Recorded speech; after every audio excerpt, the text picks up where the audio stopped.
I am dying soon.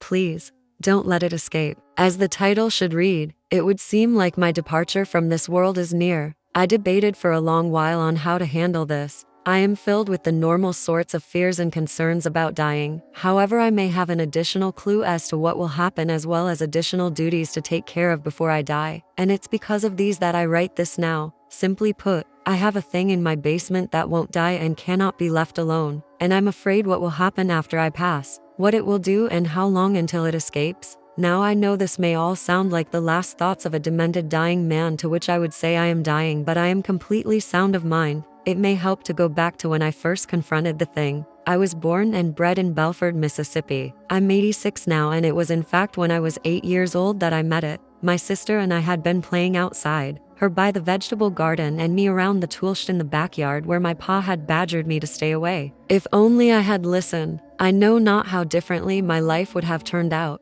But I was collecting roly-polies when I found a claw hammer seated neatly in the grass in front of the locked shed. To be totally correct, I heard it before I ever saw it. I heard, in a way, a faint whisper in my ear, but more like in my mind itself. When I looked up searching for the speaker, I came-eyed a terrible eye with it. It stood staring at me, half hidden by the edge of the shed, roughly human, and I mean roughly. Its arms and legs proportions seemed wrong and unsettling, and it had an unusual rough texture across all its skin, and its awful face was wreathed in bony protrusions, maybe horns, if you wanted to call it a demon, ghoul, monster, or something unnamed yet. You certainly could, as it suits your understanding of such a thing, but it was horrible. But curiously, as it spoke, none of the horror seemed to register in my mind. In fact, I was far more concerned about what it was saying. As best as my mind can recall, at that moment I hardly recognized words being said to me, just a train of thought, a very convincing train of thought that guided me to pick up the hammer, walk into the vegetable garden and begin to bludgeon my sister. Fortunately, I was a weak young boy and my mother heard the awful sound soon enough to intervene.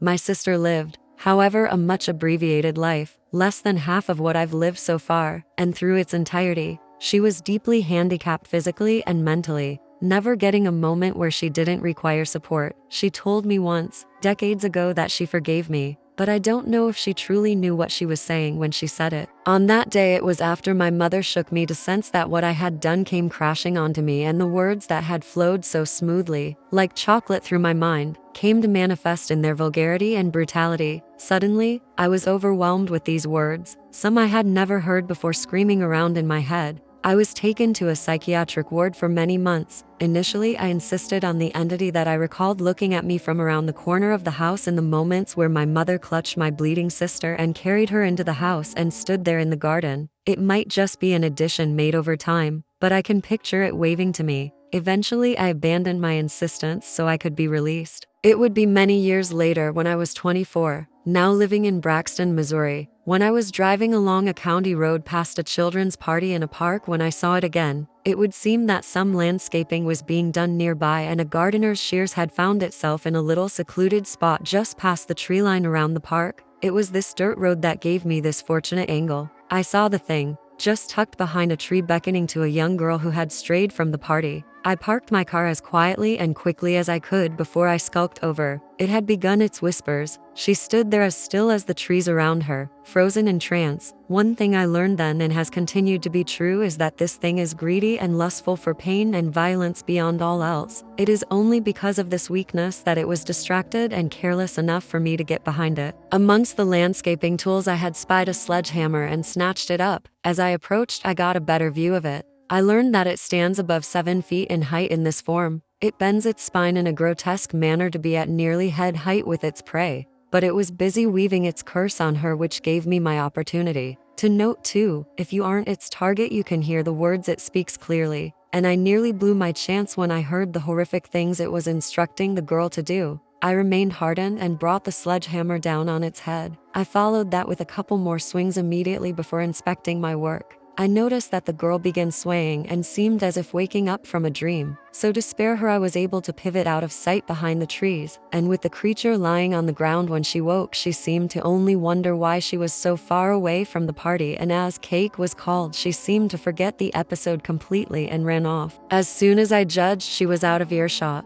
I looked back down at my foe and caught it as it finished turning its head to face me. Its eyes met mine once again. I swung down on it again and again, only stopping when I was exhausted, having quickly sweat through my clothes in that Missouri heat. With horror, I learned the second thing I know about it, and that which is the root of all our problems: its otherworldly durability. Despite what must have counted in the dozens of swings with the sledgehammer, I had caved in about half of its head, the other half looking nearly unscathed, and its grin still intact. From then, I knew my problems would not be solved so easily. I lugged that heavy monstrosity into my car and took it home. When I had arrived, the damage was about half healed. Its skull seemed to reinflate and push much of its exterior back into place. I went at it again with the sledgehammer, having exhausted myself and only reaching barely more damage than before. But I got it into my house and into my basement. The basement it remains in today, at this very moment, that many years later. Since then, I learned how to be more efficient and careful. A huge step was switching to a heavy splitting maul. Tools with a more focused spot of impact do more damage than purely blunt bludgeoning. It takes it longer to heal. Additionally, on the other end, blades also do little damage. A thin stab or cut heals basically the fastest, and even a resilient blade blunts far too quickly on its flesh to be helpful. The key is separation. Splitting the skull seems to do the most damage and take it the longest to heal. Restraint is another crucial part. I procured one of those old-fashioned heavy metal dental chairs. This one had thick metal arms connected to it. It's bound to that chair now with clamps, handcuffs, and soldered metal bands. The next thing you need to know about it is immensely strong. I had scars on my face, arms, and chest when one of its arms got loose. It had a genuine police handcuff attached to its right arm, and it simply pulled against it and snapped the chain like a rubber band. This also leads us to the next lesson. It's extremely smart too. It had the opportunity to break the handcuff on that hand for maybe hours, but it waited until I was within arm's reach to make its move. It tore at me and wounded me badly before I was able to strike it down with the maul. Restraint and damage, that is the name of the game. Overall, it's a schedule of checking its restraints and dealing enough damage to keep it healing continuously. You never want it to be healed enough that it's capable of thinking clearly or talking. Every day you must split its skull. It's by far the most efficient way. I do it at 8 in the morning and evening. I used to do it 3 times a day, including immediately before and after I slept up to 8 hours at night. Back then I set 3 alarms for each session to make sure. After a while, the schedule became more familiar to me than speaking. It's additionally difficult because it can heal at differing speeds. I'm still unsure if this is by its own control or not, so it's key to damage it regularly. For the especially speedy recoveries, that's when maintaining the restraints pays off. Anyways, I'm old now and the physical toll is getting to me. Years ago, I sprained my back swinging the maul. I fell to the ground in pain, and while its skull was still split and it remained inert, I swear I heard a giggle as I grunted and wept in agony. I fear that it may be aware and cognitive way earlier in its healing than it portrays. After that, I jury-rigged this pulley system where you turn a crank to raise the maul head. Now with a heavy iron weight welded to the back of it, when it's at its apex, you pull a small cord attached to it and it falls straight down onto its head. I won't waste too much time describing it. I'm sure you'll find it very intuitive to set up. And yes, I have tried to kill it for good. There simply isn't a way. If you can find a way, my spirit will rest easier, because I am aware of none. To start with the obvious, physical damage doesn't have lasting effects. It's never been fed or given water, but clearly that has not weakened it. I've also burned it, which truly does nothing whatsoever, and it just laughed at me. I've looked to the faiths and thrown holy water and touched it with every holy symbol I could get my hands on, and nothing has any effect on it at all. Hand saws are useless. I've used power saws, but they struggle to get through an inch of flesh before its teeth are filed down to nubs and a new blade is needed. Acids, bases, poisons, and toxic gases are useless. It can't drown or asphyxiate. Over the many years, if there's a way you can think of, I have thought of it. Yet it persists. I must warn you of its cruelty, and why it is so important that it remains damaged beyond function for as long as you can maintain it. For one, it loves to whistle. Early on, whenever it could heal enough to function, I would find it silently pulling and wearing down the restraints. I would subdue it,